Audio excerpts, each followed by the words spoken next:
Hi, I'm Professor Bleen. In today's episode, what happens when you roll high stats for your Dungeons & Dragons character and your friend rolls low? Let's talk about variance and its consequences for player characters.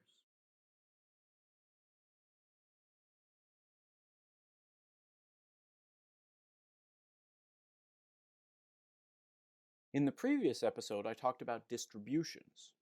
You can see that video right here. Also in the last video, we saw that not everyone rolls the average scores when creating their D&D character. Sometimes you get high scores, other times low scores. And even if two D&D characters have close to average scores, those scores won't be exactly the same. This uncertainty, this randomness, is called variance. Probably the most common way to quantify variance is with a measure called the standard deviation. First, you calculate the mean, or average. This represents the middle of your data. To get the standard deviation, you compute the average distance of each data point from the mean. Standard deviation is just what it sounds like, a standardized measure of deviation, or distance, from the expected. Standard deviation should be distinguished from non-standard deviations, like having a large collection of pictures of other people's feet. We can visualize standard deviation by looking at a distribution. Here's an example. The solid red line represents the mean, or average, for the highest ability score that one might roll for a D&D character. Those red dotted lines represent standard deviations.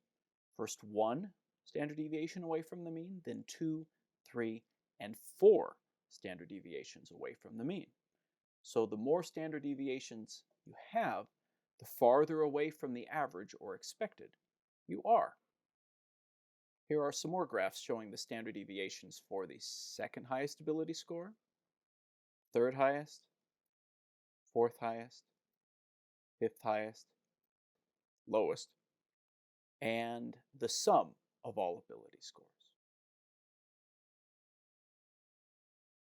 Let's think about what it means to be one or more standard deviations from the mean. Imagine we had a graph like this one, but instead of showing ability scores, it showed how much people like Star Wars. On average, people think Star Wars is pretty cool. They like the original trilogy anyway, so those people would be here in the middle, at the mean. That is the expected. People one standard deviation above the mean like Star Wars more than normal. Maybe they're super into the prequel movies too.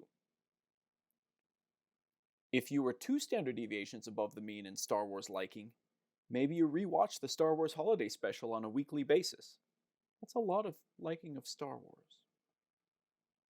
And if you're such an obsessive fan that you were 3 standard deviations above the mean in Star Wars liking, you probably had a Star Wars themed wedding, and 5 years later you haven't let your wife take off her Chewbacca mask. Incidentally, that's also a non-standard deviation. Superfans who are 4 standard deviations above the mean are extremely rare. These are the people who enjoyed The Last Jedi. And then people down here, in the negative standard deviations, are called Trekkies. If the mean, also known as the average, is the expected value for one of our ability scores, the standard deviation is the expected deviation, or difference, from that average. Let's take another example. The average male in the US is 5 foot 9 inches or so. Of course, not every dude is exactly 5 foot 9 inches. There's variance. The standard deviation of height in the US for males is 3 inches. So, any male that's within 3 inches of the average, somewhere between 5'6" and 6 feet, could be considered average height, even if they're not exactly 5 foot 9. So maybe don't call 5 foot 7 inch Tom Cruise short. He's not even 1 standard deviation from the average. You can call him crazy, but not short. Dude does have some non-standard deviations. A man who is over 6 feet is more than 1 standard deviation above the mean, so you could call that person tall. Someone 6 foot 3 inches and over is 2 standard deviations away from the expected height for a male in the US. That's really tall. and so on. So standard deviations help us to understand differences between numbers. So we can use the standard deviation as a yardstick to compare any two numbers to see if they are meaningfully different, not just numerically different. And this can apply to ability scores in D&D too. If I roll up stats for a character and you do as well, we might want to compare our characters. To do so, we need to know the standard deviation to be able to tell if the two characters are meaningfully different. So, I created 1,000,000 characters and calculated the standard deviation for you. You're welcome.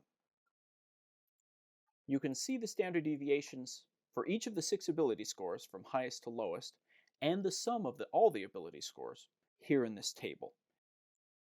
You can compare that with the standard array and then the mean for these ability scores. So you see that for the highest score, the standard deviation is 1.43. In other words, if your character's highest score is at least 1.43 points higher or lower than somebody else's, you can say those scores are meaningfully different. Likewise, with the second, third, fourth, fifth, it's 1.44, 1.46, 1.53, 1.66, and for the lowest, the standard deviation is 1.95. Now, of course, in Dungeons & Dragons, you can't have decimals for ability scores.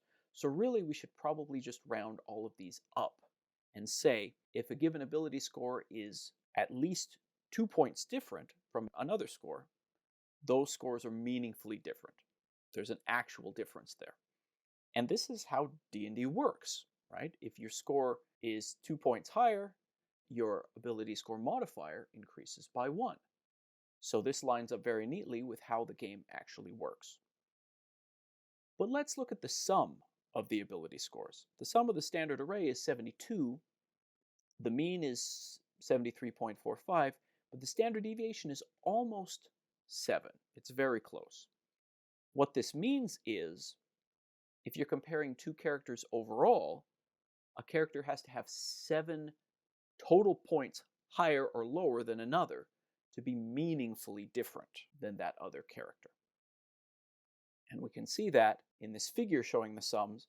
There's the mean, and then those dotted lines represent 7 points higher and lower.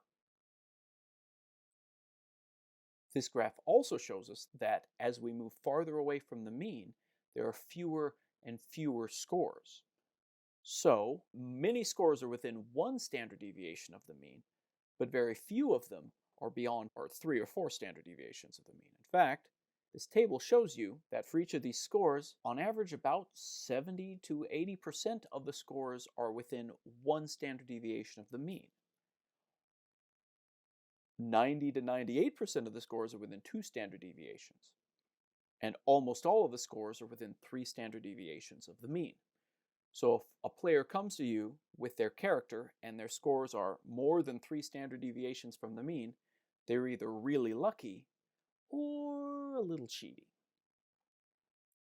So let's suppose we have two characters that are meaningfully different. One is 1 standard deviation above the other in ability scores.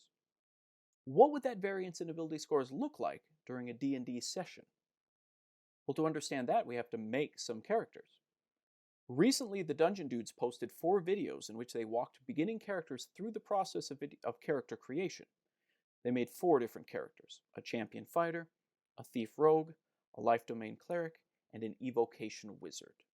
The Dungeon Dudes used the standard array for those characters. Now, I have recreated each of those characters exactly as the Dungeon Dudes described them, making 2 new versions of each. There's only one difference between the characters I made and the characters the Dungeon Dudes made. And that is that I randomly chose rolled ability scores that were either 1 standard deviation above or 1 standard deviation below the mean. So now we have 3 versions of each character.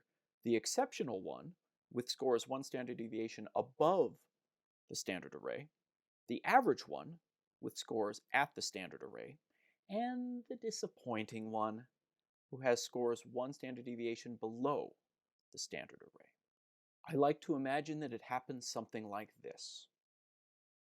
Years ago, A strange comet pierced the night sky over the forest village of Pine Guard with a roar that shook the trees. This comet was called Tergeminus because of the strange effect it had on the pregnant women of the village. All later gave birth to triplets. Thank you, Borlax, keeper of lore. Not yet. The first set of triplets were born to Longinus and Matilda Moltenboot, a mountain dwarf couple. These three sons were named Maximus, Medius, and Minimus. They were always the toughest dwarven boys in their neighborhood and learned to fight at an early age, both with bullies and with each other. After a brief stint as sailors, the Moltenboot brothers have returned to their home as seasoned third-level champion fighters. Each wears a chainmail and wields a shield and battle axe, and they're proficient in athletics, intimidation, perception, and survival.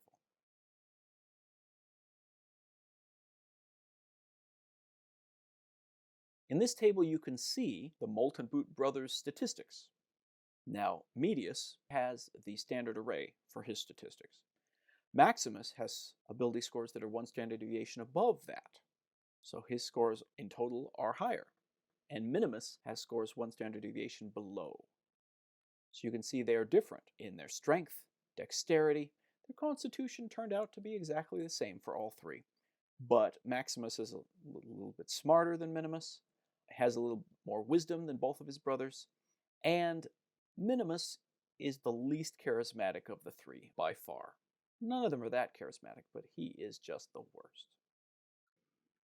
The halfling triplets born to Temperance High Shadow and her no-good husband Bernie were quick to take after their father. They were known in Pine Guard as troublemakers from an early age. Of the three, Fortune was the ringleader, Constance her capable henchwoman, and Humility the most likely to get caught.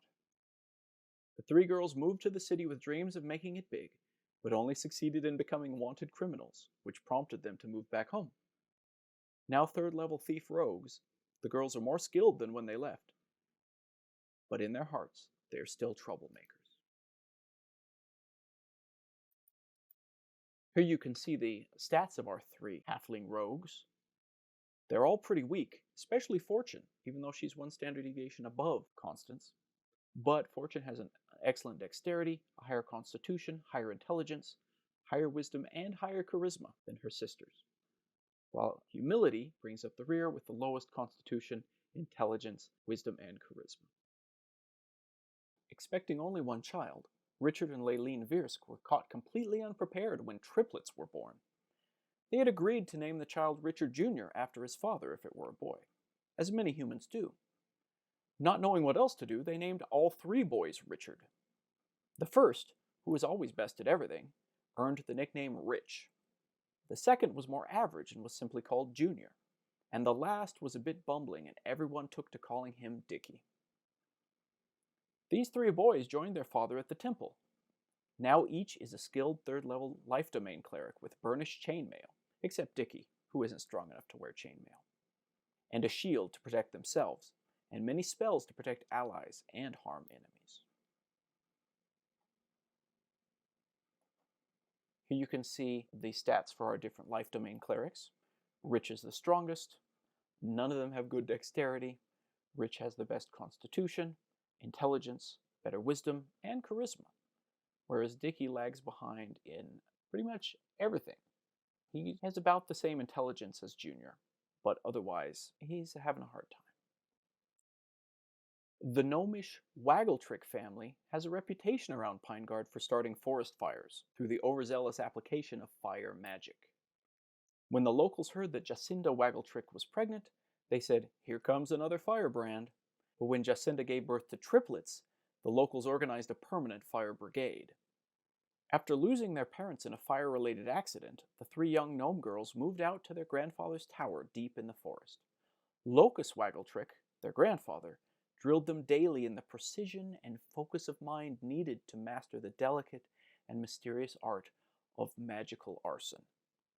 Now grown into willful young women and third-level evocation wizards, Mona, Lona, and Nona Waggletrick are ready to take on anything, including the Bugbear Priestess.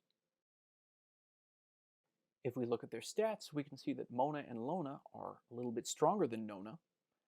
Mona has a better constitution than her sisters, with Nona even a little further lagging behind. Mona has the best intelligence, and Mona and Lona have better wisdom and charisma than Nona does.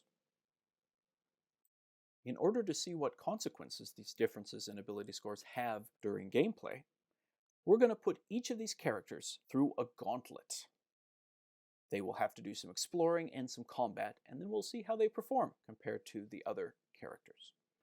So here's the scenario. A group of cannibalistic bugbears has been attacking villages in the area and devouring the occupants. The people of Pineguard are worried that they might be next. The village cannot spare any defenders, so the character is charged with going on a solo mission to eliminate the High Priestess of the Bugbears, who is inciting them to savagery and violence. There are 7 challenges in this gauntlet. First, the character will have to notice the entrance to the bugbear's hidden cave. This will be a perception check, which requires a high wisdom. Second, they will have to use a disguise to get past the guards at the cave entrance, which requires a deception check, a high charisma. Then they will have to sneak through the cave without alerting the bugbears sleeping within. This will be a stealth check, requiring dexterity. Next, they will have to climb down the wet wall beside a waterfall to avoid alerting more guards in the passage ahead. This will be an athletics check requiring good strength. Then they will enter the priestess's chamber and fight the bugbear priestess, hopefully killing her and eliminating the scourge. Of course, this will alert the other bugbears, who will come running, and the character will have to flee down a narrow side passage. They will come to a dead end, hear the sound of thunder, and lament that it's starting to rain. But if they have a good intelligence, they might make a nature check and recognize that that sound is not thunder, but waves, and there's water not far away on the other side of the wall. And if they swim through the underwater passage nearby, they might be able to escape. And then the last and 7th challenge is to actually make the long 3-minute swim through an underwater tunnel to safety. Bonus points if you recognize what movie this is from. The numbers in these tables represent the probability of success for each one of these checks and for the combat. For that, I pitted each character against a bugbear 1,000 times to see the probability that the character would come out victorious. If we put our champion fighters through that gauntlet, what we see is that Maximus is more likely to notice the cave entrance than his brothers, that Maximus and Medius are more likely to be able to bluff their way past the guards with a disguise, that Maximus is most likely to be able to sneak through. He's not particularly sneaky, but he's better than Medius, who in turn is better than Minimus. That Maximus is most likely to make it down that wet wall without falling. Medius and Minimus do a pretty good job, though. And that Maximus has the best chance of fighting off the bugbear priestess and killing her. Maximus and Medius are also more likely to recognize that the sound of thunder is actually waves beating against the cliff, and Minimus is less likely to recognize that. As for the difficult 3-minute swim through the underwater tunnel, all 3 brothers successfully make that 3-minute swim, spilling out with the water into the sea not far from their home village. Turning to our rogues, we can see that both Fortune and Constance are more likely to detect that hidden cave entrance than Humility is. They're also more likely to be able to bluff their way past the guards with their disguise, and Fortune especially is very stealthy, even compared to her sisters. The athletics is pretty tricky. Nobody's good at that. And Fortune has a much better chance of fighting and defeating that bugbear priestess than her sisters do. Likewise, she's more likely to make her nature check to interpret the sound of thunder correctly. As far as that difficult 3-minute swim, Fortune is able to hold her breath easily for the 3 minutes necessary. Constance also makes it, but only just. Humility finds that her breath gives out 2 minutes in. Her constitution is just not high enough to make it all the way. Tragic. Our 3 life domain clerics ran the gauntlet as well. Rich and Junior were able to detect that hidden cave entrance more readily than Dicky. They were also more able to bluff their way past the guards with their disguise. None of them were very dexterous, and thus their stealth checks were abysmal. But Rich is a little stronger than Junior, who's a little stronger than Dickie, so he had an easier time climbing down that wet wall near the waterfall. Rich and Junior made quick work of the Bugbear Priestess. Dickie was less likely to succeed in that combat. And they all did pretty good on their nature checks, with Rich being the best. As far as their swim success, all three Viersk brothers managed the 3-minute swim to safety, although Rich and Junior make it with breath to spare, and Dickie only just avoids drowning. Let's consider our evocation wizards. Both Mona and Lona have a better chance of detecting the hidden cave entrance than Nona does. They're also better at their deception check to bluff their way in. All three of the wizards had more or less equivalent dexterity. As far as athletics go, Mona and Lona were more likely to make it down the slippery wall, although of course they're all wizards, so they're not that great at climbing. Lona and Mona had a better chance of killing the Bugbear Priestess than Nona did. And Mona, with slightly higher intelligence, was more likely to correctly interpret the sound of thunder. As far as swimming, Mona is able to hold her breath easily for the 3-minute swim. Lona makes it, but it's a close call. And Nona finds that her breath gives out 2 minutes in, and she curses her poor constitution as she drowns. Again, tragic. This table shows you the probability that the fighter, rogue, cleric, and wizard would be successful at all of those challenges, not including the swimming part. The probability of 6 separate events happening is the product of all of those events, so I just multiply the probabilities together to get each one of these values.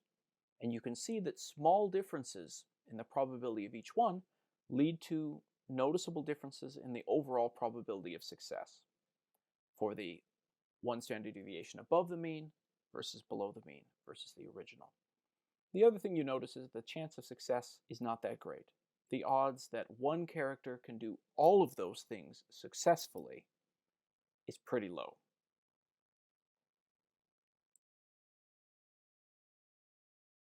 So, to sum everything up, a character with 7 more ability score points than another will be a noticeably more capable character.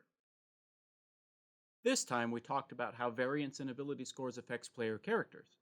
Next time, we'll talk about how this variance can affect dungeon masters too. Borlax, tell the people what to do now. Don't forget to like and subscribe, mortals. Thanks for watching.